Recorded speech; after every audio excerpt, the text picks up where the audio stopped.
lady who was driving it was honking and telling me, literally signaling with her hand, go, go, go. Of course I wasn't going to go.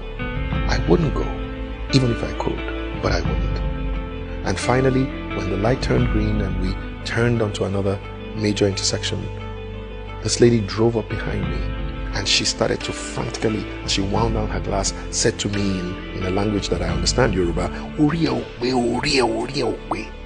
And she was just saying to me, you are mad, you are crazy, for essentially stopping at a red light. What the lady didn't realize is that I am a commissioned officer of the Nigerian police force.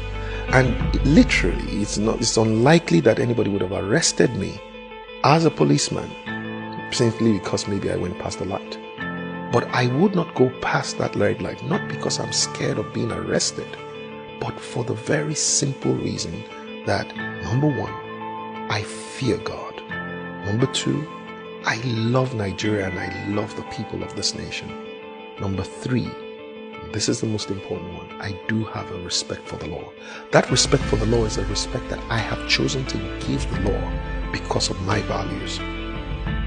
You see, the other thing that the lady did not realize was that as she was winding down her glass to tell me how crazy I was, she had wound down the glass, the rear glass, and two little beautiful girls were peeping their head out of this beautiful Jeep, looking at this man who their mom had just told was a madman for stopping at a red light.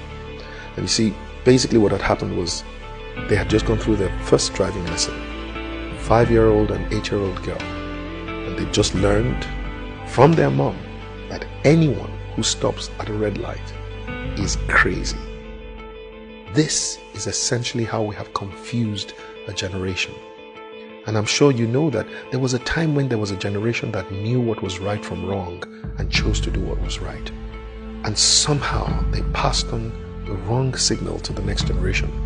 Once that generation got confused, they started to look at what was right and look at what was wrong and called what was wrong all right.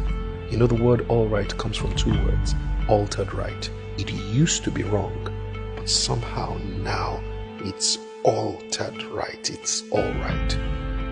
But guess what? We have now come to another generation, and I think they are the most confused. This is the generation that begins to think that what is wrong is right and what is right is wrong.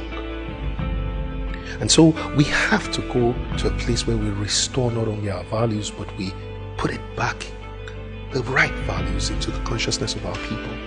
And the only way we can do so is each of us, especially you and I, choosing to be the ABCD of our values. In other words, first we have to be the advocates of our values.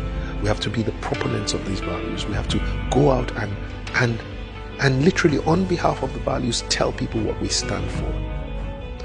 My great mentor, Dr. Christopher Kolade, said, it's not enough for you to stand for what is right. You must let people know what you stand for. But then, apart from being an advocate, we have to become believers and behavers of our values. In other words, don't just say what you believe, behave in accordance with your beliefs. And then there is C, be a champion for your values. Choose to make and convince other people what it is that you stand for. And the last one, be a defender for your values. You know, you have to defend your values. Every time your values are violated, stand up for your values. You're standing on a queue and somebody else wants to go past that queue, say something. Don't just say Nigerians. No, say something. Insist that your values, the right values, must also be defended. And this is how we will put the right values back into the consciousness of our nation. Each one advocating, believing and behaving, convincing and defending our values. So go ahead and do the right thing at all times, regardless of who is doing the wrong thing.